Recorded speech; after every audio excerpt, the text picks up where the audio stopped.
Thank you, Marcia, and the Mercer County Retired Teachers Association. It is a pleasure to be with you again this evening.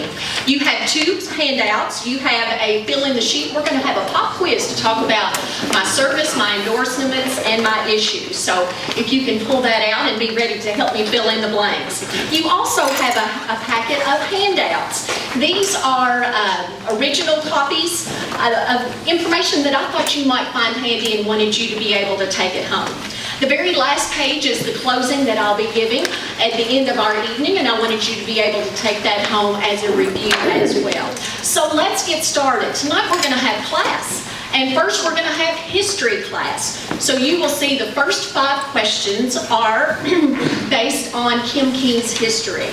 The first answer is Kim King. Kim King is married to Carrie King, happens to be with me this evening. She has 2 married children that are here this evening and 5 granddaughters. Number 2, the answer is Kim King. Kim King graduated magna cum laude, honor scholar from EKU in 2004. Number 3, Kim King is a member of the Carpenters Christian Church and is a Teen Kids volunteer. Number 4, Kim King is a 4-H Cloverbud camp counselor. I have one of my campers here with me this evening. We have a really good time every summer going to Cloverbud camp. Number 5, Kim King is an active member of the Jessamine, Mercer, and Washington County Chambers of Commerce. Now let's go to health class. Obamacare has resulted in skyrocketing health insurance premiums and deductibles. So Obamacare is the fill in the blank there. We continue to lose health insurance providers here in Kentucky.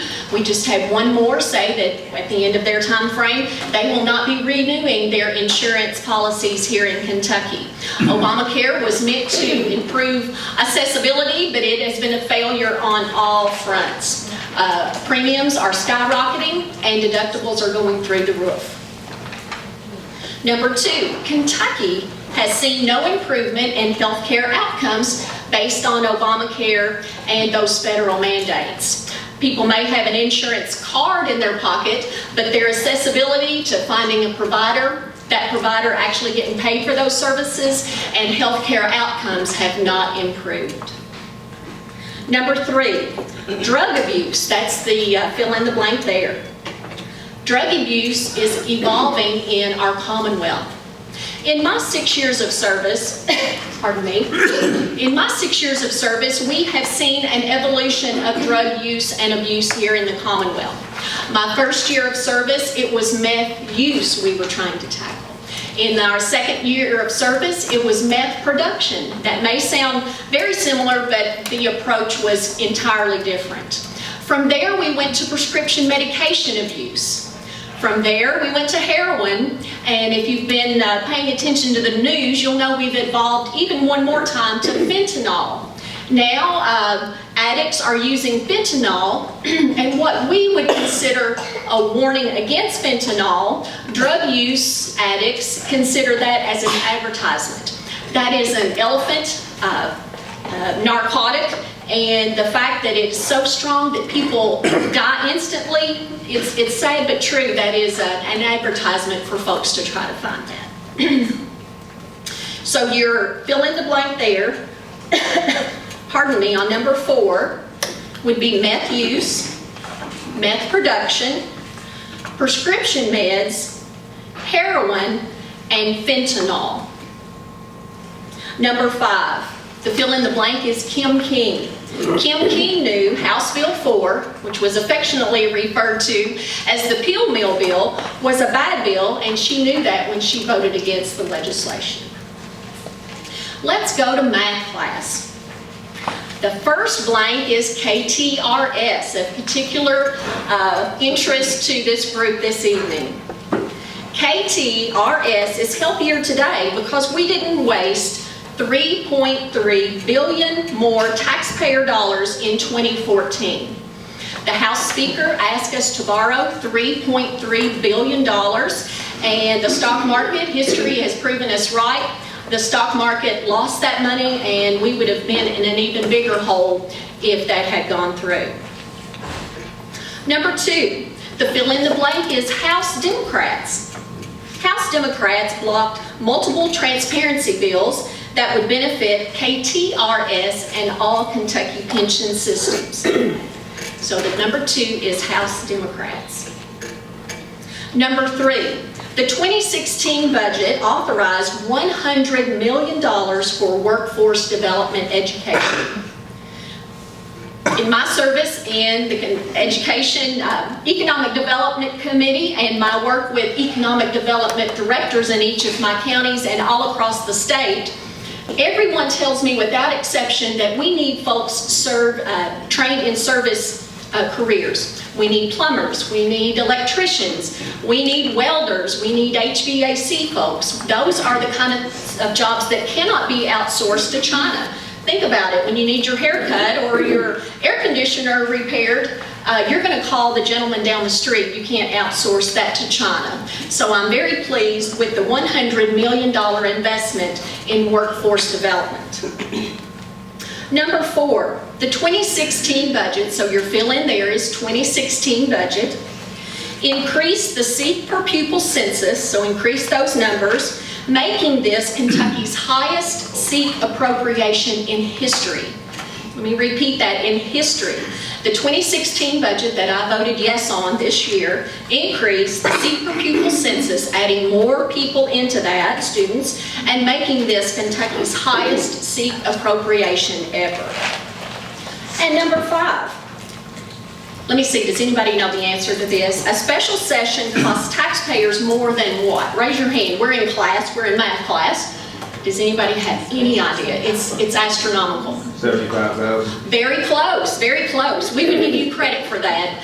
The last estimate I saw was $63,000 a day. So based on inflation and additional cost, it's probably closer to 70. Very, very good. So the answer to number 5 is $63,000 a day. Now let's go to civics class. The answer to number 1 is Kim King. Kim King is endorsed by the Kentucky Right to Life, the NRA, the National Federation of Independent Business, the Commonwealth Policy Center, the Professional Firefighters Association, and has the support of LBAR. That is a realtor organization. Each of those realtors are small business owners, and they do not endorse, but they say they have given me their full support. Okay, so Kim King is the answer to number 1. Number 2, Kim King's signature bills, 2 answers there. If you followed my service and maybe watched the first candidate forum we had, I talked about this a little bit on October the 4th. My 2 signature bills, 1, mandate transparency, so that's the answer to the first blank, mandating transparency. Okay, so every time, this would say every time that a legislator votes to raise taxes or spend money, it should have to be recorded so folks at home would know how we voted on such items. Okay? Right now we take a voice vote on those kind of items, and you all have no idea how we vote on those things in Frankfurt. And the blank number 2 on number 2 would eliminate special session pay for budget decisions. Okay, we just talked about how expensive a special session is, $63,000 plus a day. And we know that every 2 years we're going to have to create a budget, a general budget and a transportation budget. That is no surprise. It's really one of 2 items that is mandated by the Kentucky Constitution that I take a vow to absolutely do that during the session. So it's completely inexcusable for us to be paid in overtime when we don't do our job when we're supposed to. Right on. Number 3, the answer is Kim King. Kim King won a unanimous decision in the Kentucky Supreme Court to protect Mercer County from House Democrats. In 2012, the House Democrats drew an unconstitutional plan to redistrict all of the legislative areas in Kentucky. I'm just a layperson. I'm not a lawyer, but just my reading of the Kentucky Constitution and their illegal plan, even I knew that that was not correct. So little old Kim King from Mercer County, I sued the General Assembly, all of the people involved, and won a unanimous decision in the Kentucky Supreme Court to protect Mercer County. Just one example of how bad it was, the line actually went through the Wausau building. So part of the Wausau building would have been in one legislative district and the rest of the building would have been in another. Number 4, Kim King serves on the Agriculture and Small Business Committee, the House Economic Development Committee, and the House Tourism Development and Energy Committee. Kim King, second blank there, is also the vice chair of the Central Kentucky Caucus. This is a group of 17 counties from Central Kentucky. It is senators and representatives, Democrats and Republicans. A lot of the projects that we take on have a regional impact, and so we tackle those as a 17-county caucus, and I'm the vice chair of that caucus.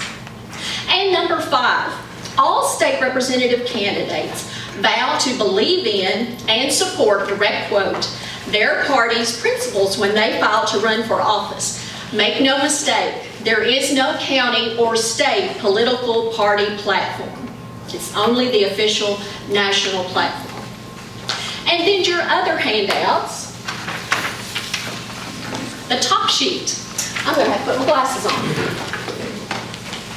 This is a letter that I received mid-June addressing me as a friend of education from Kentucky Association of School Administrators, Kentucky Association of School Councils, Kentucky Association of School Superintendents, Kentucky Education Association, Kentucky Parent-Teacher Association, Kentucky Retired Teachers Association, Kentucky School Boards Association, and the Pritchard Committee for Academic Excellence, thanking me for my good job and my good work in supporting education on all fronts in the 2016 session. So I made a copy of that for you to review later. The second page of this handout is a copy of my registration to file for state representative. And for your benefit, I have highlighted the portion that says, I attest that I will uphold and I believe in my party's platform. Number 3, I just copied my endorsement from the Kentucky Right to Life. You can see all of the information there. And then the final page is the closing that I will give you at the end of our evening together. Again, I appreciate the opportunity to address you this evening, and I look forward to your questions and look forward to that portion of the program. Thank you very much.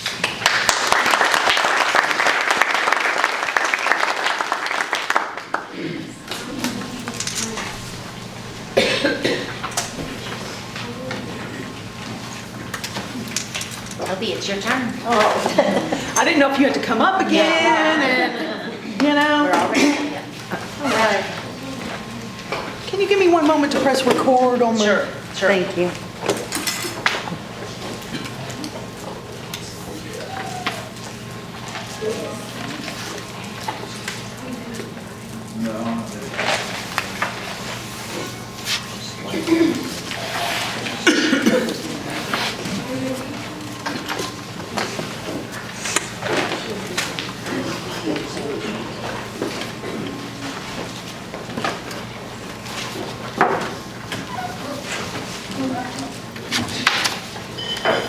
Well, first of all, thank you so much for allowing me to be here today.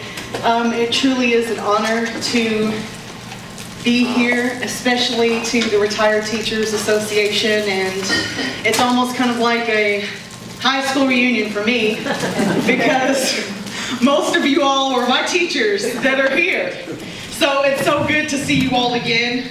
I can't believe that I've been out of high school for over 20 years.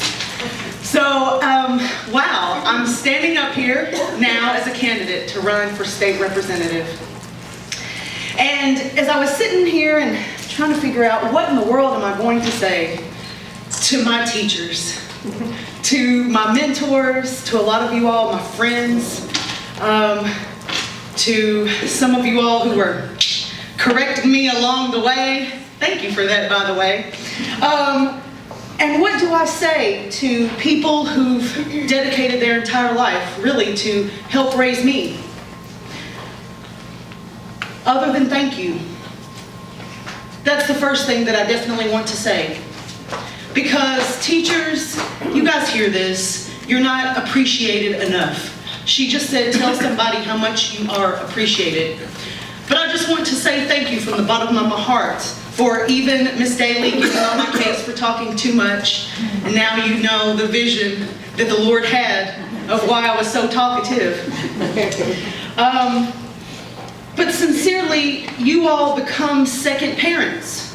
Whether that's fair or not, that's what you sign up for whenever you want to be a teacher. To those who may not have parents, and to those who may not have direction, and to those who may not have guidance. And you give up so much of your time, and then you dedicate your entire life. And then now you sit in an association called the Retired Teachers Association. If I had a dictionary though, before I began to, I guess as Miss Marcia told me, this is the moment to toot my own horn. But if I had a dictionary, and if I was looking up retired, I wouldn't allow that to be in my dictionary. When I look up the definition of retirement, it says, having left one's job and ceasing to work. And I just thought about that, and I thought all night last night, I thought the night before that, I said, giving up the job, ceasing to work. Many of you all in here have dedicated your entire lives to everybody else, but guess what? I hate to tell you, there's no such thing as retired teachers. You guys have work to do. And I'm going to need your help in Frankfurt doing that job. So, many of you all do know me, some of you all do not know me, but I'm a 1994 graduate of Mercer County High School. I went on to pursue my degree in history and have a BA in history and a minor in theater from Kentucky State University, where I was on the national dean's list there. And even before that, you guys may even remember me in my pageants and asking my dad and keeping up with him about, hey, what's going on and what's Toby doing now? Well, I competed in that Miss America organization for 4 years, and that also helped me along my way. It helped me in my interview skills. It helped me to have confidence whenever I get out there on stage. And all along, the Lord has just been preparing me for moments like this. Some of you all may not know that I was the only African American at Mercer County from the time that I graduated to the time, or from kindergarten to the time that I graduated high school. And boy, I had some moments regarding that. And there was times that I wanted to quit while I was at Mercer. And I would come home and I would cry just because sometimes, as you know, kids can be so cruel. But the Lord was preparing me then to be prepared, to be able to get along with anyone, no matter who they are, no matter what their background is, no matter what demographics they come from, no matter what color, no matter what sexual orientation, no matter who they are, I can meet someone and find common ground. I appreciated that about my experience at Mercer. I also went on to become a member of Alpha Kappa Alpha Sorority Incorporated. You may not know this, but it was founded in 1908 at Howard University. And one of my sorority sisters, Miss Lay, which you did not know, but she is one of my sorority sisters. And I'm proud to say that. As I went on after graduating from college and moving on into my life, many of you all also know that my journey took me to Los Angeles, California, where I had stars in my eyes, where I wanted to be famous, where I had to go and get on stage and become an actress. While I was out there, I accomplished that. I was in movies. I played a teacher. I don't even know if any of you all saw this. There was a segment, or it was on MTV, and it was called High School Diaries, and I was a teacher. And I went on to become in movies. And I met a lot of awesome people along the way, and Stevie Wonder and Destiny's Child, and I was sitting beside Sidney Poitier at a theater on Sunset Boulevard and looked over and I almost had a heart attack, and I just tried to be cool at that moment because I'm like, here I am from Harrodsburg and I'm sitting beside Sidney Poitier is what I really wanted to say inside. All those things helped prepare me for this position today.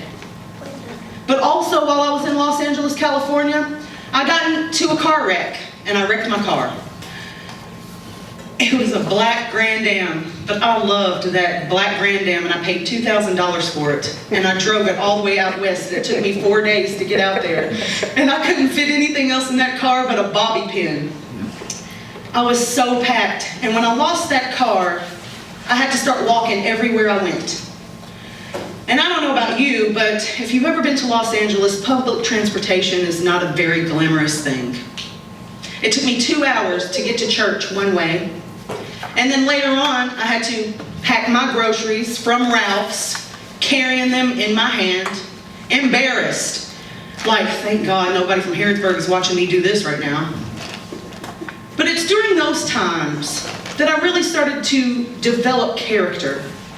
It is those days where I walked for food, for water. It's those days that I had to stand in an unemployment line that prepared me for such a task as this. Because I feel like that a public official should be able to relate to the people. And I haven't always been down, don't get me wrong. But I got to witness firsthand the struggles of people, and the struggle is real. Some people, no shoes on. Some people don't know how they're going to feed their kids. I got to witness and walk every day with those people. And then finally the Lord brought me back here. And since I've been back here, well, I was a Kentucky colonel since 1998. And then I was a graduate of the Sheriff's Academy here in Mercer County. I graduated from the Mercer County Leadership Department. I was a graduate of the New Leaders Council of Kentucky. I became active and involved in the Emerge program, which helps train women who want to run for public office. Many of you guys remember me as a host on Fox 56 Kids Club. I did that for a while. I was also a member of the Historical Society here in Harrodsburg. I was a member of the Citizens for Economic Growth. I was on the board of the Kentucky Tourism Department, so it can be a trail town here. I also got appointed by Governor Beshear, even before I signed up for this, to be part of the Specialist in Hearing Instruments Board. And then, ta-da! I signed up to become a state representative, a candidate for state representative. And I'm like, what in the world is next, Lord? But here I am, standing here telling you that I'm the only candidate endorsed by the Kentucky Education Association.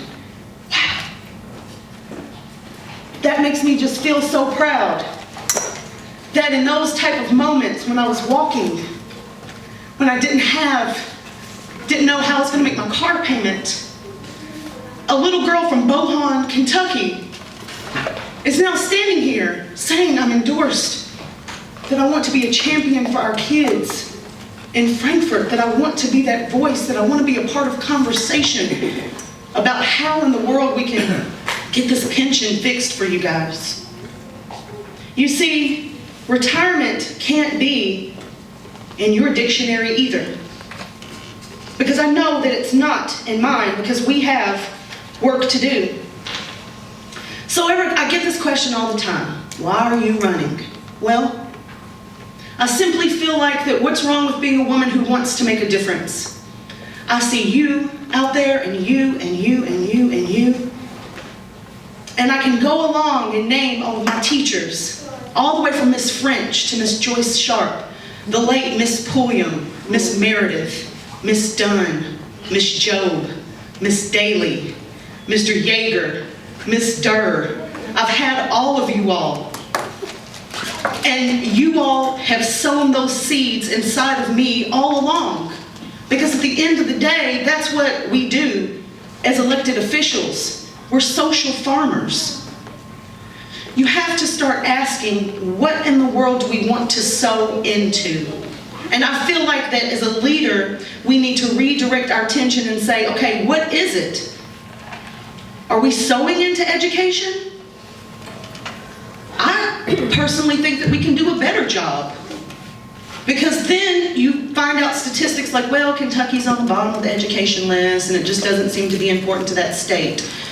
That's what I heard when I lived abroad. Oh, we know about Kentucky. Yep, you guys are sitting on the front porch in a rocking chair with a shotgun. We have to do better. We have to have a voice for our children in Frankfort. And another reason that I'm running, I came back and I saw that a lot of things hadn't changed. Now, that's kind of a good thing, because I do believe that we're a conservative community. But that's also a bad thing, because that means we're not progressing and more people are leaving, like I did, to go and see what else is out there. What else does life have to offer? Is this as good as our community gets? And I say, it can get better. But the answers are in you and you and you and you and me. To leave this place, it is our duty to leave this place better than what we found it. The condition, it has to get better. Some of the things that I want to address in Frankfort, everybody here talks about drugs. What can we do about this epidemic? It's a world epidemic, and it's greater than Mercer County.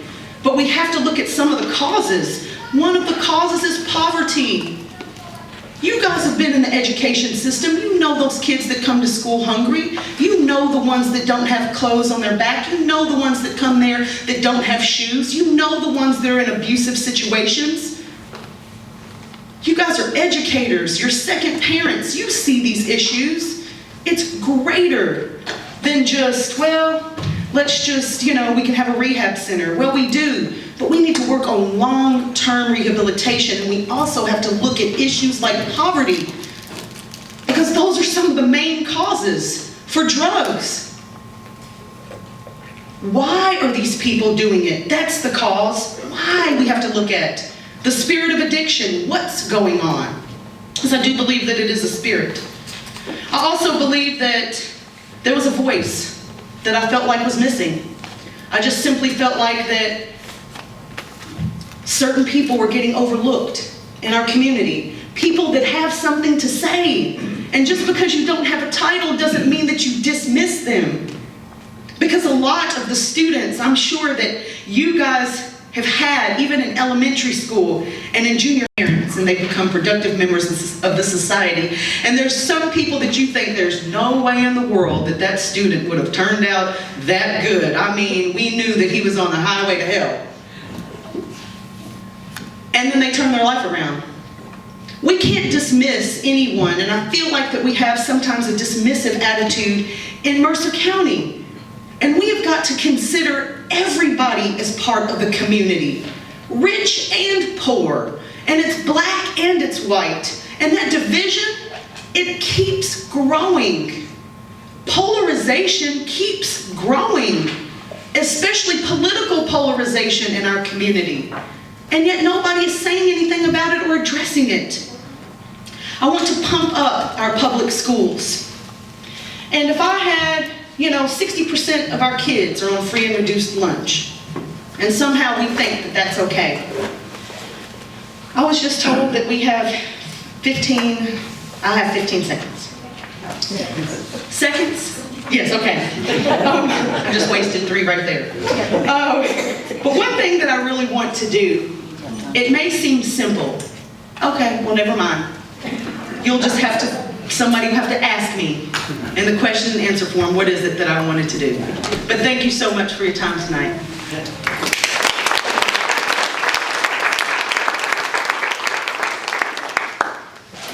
Eddie's jar is so full, I'm not sure we're going to get to all of them, but I'll stay after to answer any additional questions that we may not have time for. we only have 3. So. Okay. Okay. Betsy Fletcher, you can go first. What are your plans to ensure that the teacher retirement will be fully funded and not slapped with another IOU? Do you have an order that reference of? It doesn't matter. I presented first. You want me to go first? Okay, thank you very much. Well, I think we are taking very good approaches in 2014 and 2016. Again, I would like to refer you back to the top portion, the top page of your smaller handout and your KTRS board has given full endorsement, full approval, and full appreciation of our work so far. We have called for an audit to be done of all of the public pension systems, and we are in the process of getting the answers back from that now. But I wholly anticipate and will continue to advocate for complete transparency. We need to know who is making those investments and why they aren't performing at a permissible value. Thank you. Well, you're just going to have to take my word for it that I'm going to make a commitment and that I'm dedicated to the Kentucky Retired Teachers Association, because I am endorsed by the Kentucky Education Association, and that's what I stand firm on. How that I can do that is simply by voting. How I can do that is by listening to what you have to say, because you have a voice, and I can be that voice for you. That's what the representatives are supposed to do. Take your suggestions, take your solutions back. That's the only way that I think any of this is going to happen, because the truth is, I think I looked at somewhere as I was doing my research and trying to find some answers about pension, because I knew I was going to be asked about that. But I think that even if we put all of our money from our budget all towards the pension system, in 21 years we're going to run out again. What's the long-term solution? I don't know. But I'm willing to have a conversation in Frankfurt about it, because that means that teachers that are 40, which I just turned 40 in August, yes. So that means the teachers that are my age, when they get your age, there's not going to be any money that's there. So you guys will be taken care of, but who's having a conversation about my generation and younger who's coming up? That's what I'm concerned about, not just a short-term Band-Aid that we put over this, but what's our long-term solution, and why are we not talking about this now? Okay, Marilyn Powell has a question. What is your honest opinion of our Republican presidential candidate? What is my honest opinion of only the Republican? I'm going to take the privilege. Let me let Toby take that one first. Sure, certainly. Certainly. Okay. That's fine. She may. What was your question? Can you repeat the question? What is your honest opinion of our presidential candidates? Both. Very good. Both candidates. Kim, are you sure that you don't want to go first? Oh, no. I'm just kidding. You know, my mouth gets me in trouble sometimes, just because I'm very outspoken, I'm very vocal, I usually don't hold back. Neither does Donald Trump. So, my opinion is this. I feel like Republicans who pride themselves on being conservative, who most people would consider patriots, it bothers me that that's the nominee for the Republican Party, even though I am a Democrat. But I'm able to listen to anybody and hear them out and hear what they have to say. And the truth is, how do we even know what the truth is? Everybody's lying today, on both sides. I'm tired of the whole Democrat and Republican, period. That whole argument, it gets on my nerves, it makes my blood boil. Just because at the end of the day, the focus isn't on the people. And it's become some circus entertainment, ridiculous rhetoric. I think that, honestly, as a Republican, I don't think that he actually represents the values of the Republican Party. That's what I personally feel. I feel like, as women, I wonder how she's waving that sign telling me to stop. But as women, I don't see how that we could support him, and I think that he's very outspoken, and I think that he needs a new focus. Okay, what is my opinion on both of the presidential candidates from the major political parties.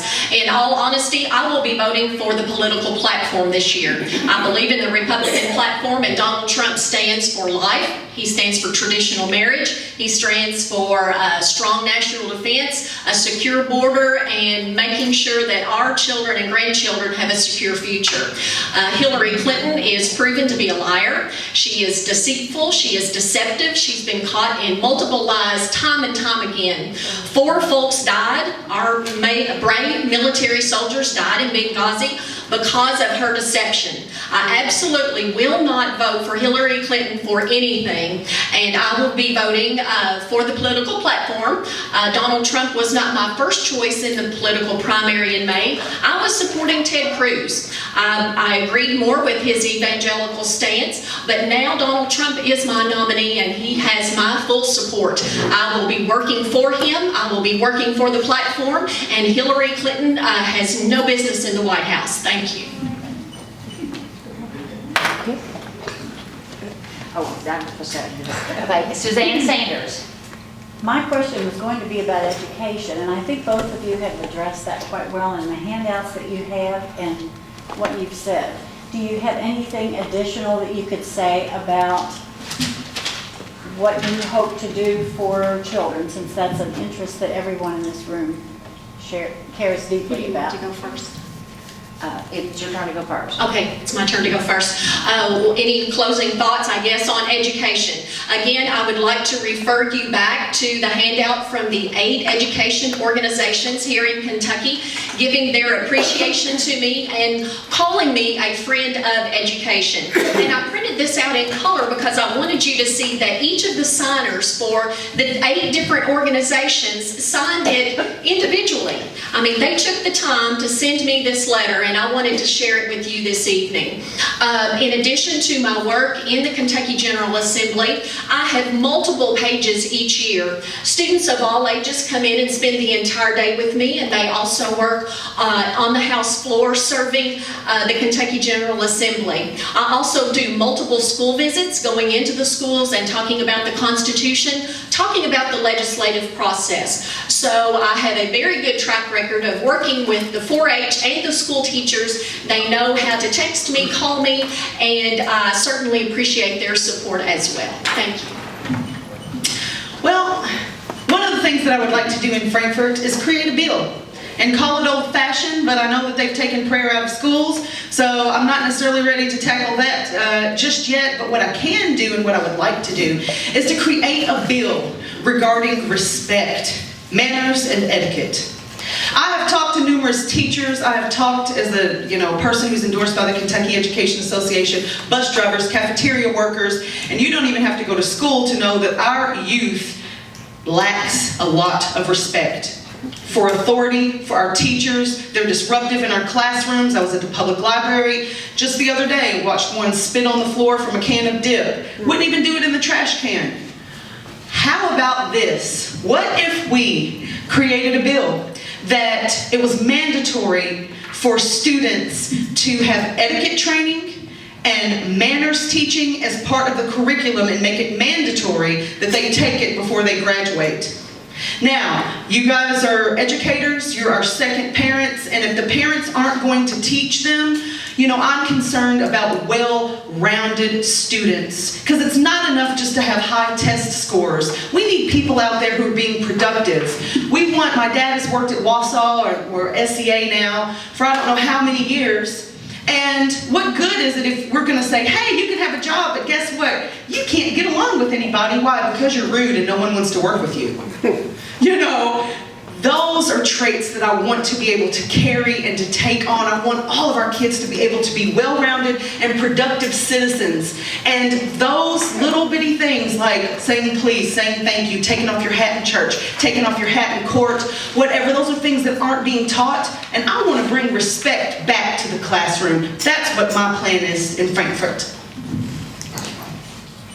And we have time for a couple more questions if anybody else has a question. Anybody else have a question? Okay, the one thing I would ask is, and I'm actually, it's more of a statement than it is a question, but, retired teachers have 3 goals. One is for us to have a financially sound pension fund. The other one is to have a defined benefit instead of defined contribution. And the third one is to keep our trustees elected by the teachers and not appointed. Okay, the defined contribution versus defined benefit, we have all, every paycheck, they took out a substantial amount of money for our contribution into our pension fund. Okay, that money is invested, and we lost $14 billion in the last 8 years, but we're going to go back up, hopefully, and it's going to be sound. But the subject keeps on coming up to switch to a defined contribution where we would draw out only what we put in. Within 5 years, most of us would have drawn out everything and we would be living penniless. So a defined contribution is not even an option for us. We've dedicated our lives to this profession, and I think we deserve to have that defined benefit. And it's coming out of our money and the money that the state has promised us, and it is a law that the state funds it. So I would just like to, I guess, ask, do you support defined benefit over the defined contribution? So, Who goes first? Toby's turn. First of all, what you don't know about me is that I am a constitutionalist. I'm a patriot. I believe in the law. I believe in Kentucky's Constitution, and I believe that we need to make Frankfort accountable to their law. If they say that they're going to support you, then I want to stand by that and make sure that you guys are supported. I'm a caregiver now. I understand the concerns of, now, everyone in here doesn't qualify this, but an aging community or the graying community or anyone who considers themselves a retiree, but I've told you guys to take that out of your dictionary. And I know the struggles firsthand. They're having a hard time sometimes even paying me to take care of them. Groceries become an issue, and you guys aren't even nowhere near that. But what is going to happen if you do? I would hate to see that. To have you all who've sown all these seeds inside of me and then to turn around and turn my back. I won't do that. Not to you and not to anyone. If you've been on the bottom, you know what it's like to struggle. There's no way that I want that for anybody else. Thank you. We have a legal and a moral obligation to uphold your contract. I have a 6-year record of doing that, and I will continue to do so. Again, we have a legal and a moral obligation to you all in your contract. Pretty simple. Okay, anybody else have a question? Okay, let's thank our guests. Y'all did a great job. I forgot. Okay, you got one? Okay. Yeah, we've got time, so you go ahead. I forgot they have a closing remark too, so you ask your question, and then Toby will let you start with the closing remark. Okay. With all the, all the conflict and all the bad,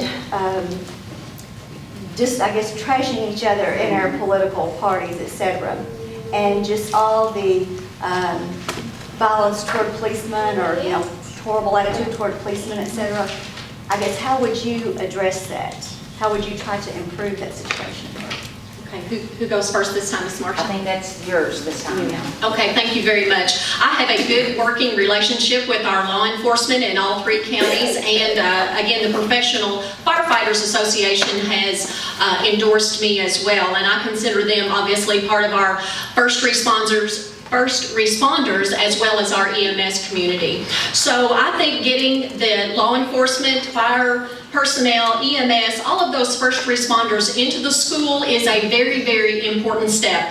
I'm so pleased that we have a school resource officer here. I think one of his most important duties is creating a good working relationship, a good positive foundation, so that when those students see that law enforcement officer out in the community, they're going to say, that's my friend, that person in that uniform, I know him from school, and he talks to me in the hallway, and I already have a foundation to have that relationship going going forward. I think that is just of utmost importance. I also think it's important that when I drop my grandbabies off at school, that Ernie Kelty and several of the deputies are literally standing in the road directing traffic. I have even heard my granddaughters say, "That's my sheriff, that's my friend," and they know those folks, and it's just really laying a very good foundation for a good working relationship as they grow up, so that they consider those personnel friends and not a foe going into those adult relationships. Thank you. I think your question is regarding, you said respect for law enforcement. Like, how do we have more respect, like as a community? Is that kind of like your question? Well, just as you know, if you wanted to be governor even, you know, as representative, but even also if you pursue your career even further, you know, how would you deal with that whole aspect, you know, making sure policemen are not like, you know, we shouldn't be trying to kill policemen. I totally agree. I think that it started a long time ago with the Black Lives Matter. And I truly wish that they called it something else, like maybe Black people for justice in law enforcement. Because then you wouldn't have the whole, well, why do Black lives matter? And how come the blue lives don't matter? And then now we've got gay lives matter, white, black, everybody. You know, at the end of the day, look, everyone matters. But it comes down to what I was talking about, that bill. Respect. In our community, we don't even have a respect for our teachers, much less our parents. So why are the young people going to respect law enforcement, the ultimate form of authority? I think that we have to have more education, but I feel like, how sad is it that we're living in a time where we have to have policemen in school? I mean, in my day, Mr. Robertson, all he had to do was put his hand on the paddle that he called Woody, and it got everybody's attention very quickly. I mean, we jumped in line because nobody wanted to see or meet Woody, and we knew the consequences of that. But somehow everybody has gotten so soft-spoken, and we have to be so politically correct nowadays, and nobody wants to just stand up and just say, this is what it is and this is what needs to happen. But at the end of the day, it goes back to education and working with our law enforcement, having them to be more visible. I do think that helps. But if they're not going to respect their mothers, they're not going to respect law enforcement either. So it comes back to a respect, manners, etiquette issue, and that comes from the home. So that starts there with parents. Yes. We have to start with them first, because a lot of parents don't even have respect for our local officials and local authority. So it just comes back to what I said, RESPECT. Okay, Toby, you have 2 minutes for a closing statement. I guess that I'm just going to sum it up like this. I don't even know if this is appropriate or not, but I've never been one to really, I've always been one to speak my mind. And if I were to die tonight, this is what I want you guys to know. If anyone should ever write my life story, and for whatever reason that there might be, you were there through all my pain and all of my glory. But Jesus is the best thing that ever happened. Oh, Jesus is the best thing that ever happened to me. And because Jesus is the best thing that ever happened to me, when I go up to Frankfurt, I will stand on those biblical principles. I will be a voice for you. I will stand up. I will be a champion in Frankfurt. I will fight for education, because I not only know who I am, but I know whose I am. And I am not ashamed of the gospel of Jesus Christ. And I'm not afraid of the people in Frankfurt, nor am I afraid of their faces. But I will be bold, I will be vocal, and I will have your best interest at heart. And I can say all of these wonderful things that I've done in my life, but at the end of the day, Christ is the best thing that has ever happened to me. And regardless of the end of this election, please know that that it is because of the Lord Jesus Christ that I am standing here, that I will continue to stand. And that's how I feel. And that's what I wanted you all to know about me. You need to know the person that you're potentially voting for, and hopefully that you do stand on. And I'll also say that Ms. King did talk about voting for the platform this time around. I'm asking you to vote for the person, not the platform, not the party, but the best person that you know is fit for the job. Thank you.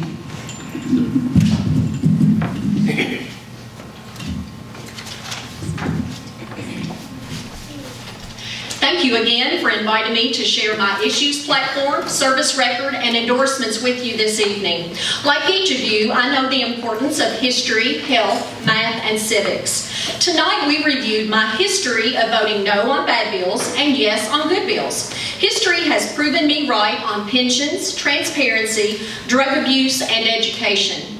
In my 6 years of service, we've seen the drug of choice evolve. While I'm certain the Kentucky General Assembly will address the latest scourge, we cannot legislate sobriety. We must work with the faith-based community to tackle these issues on every level, ministering to family members, counseling addicts, and educating the general population about the dangers of drug abuse before an individual makes the decision to try a drug to escape reality. We all know in math, numbers don't lie. Your pension is more secure because I didn't allow House Democrats to waste $3.3 billion taxpayer dollars in 2014. The 2016 budget authorizes $100 million for workforce development education. The 2016 budget increases the seat per pupil census, making this Kentucky's highest appropriation in history. If all of the 55th House District were as civic savvy as this group, all citizens would know Kim King is the best choice to serve you in the Kentucky General Assembly. Earning the sincere appreciation of all 8 Kentucky education associations, Kim King has proven herself as a friend of education and an advocate for life, traditional marriage, religious freedom, transparency, accountability, and security. We also debunked the notion of a county or state political party platform. There's only one platform of all state representative candidates, and they vow to support their party's official platform. As we wait for the final bell to ring this evening, I humbly ask you to vote Kim King for state representative on November 8th. Thank you, and God bless.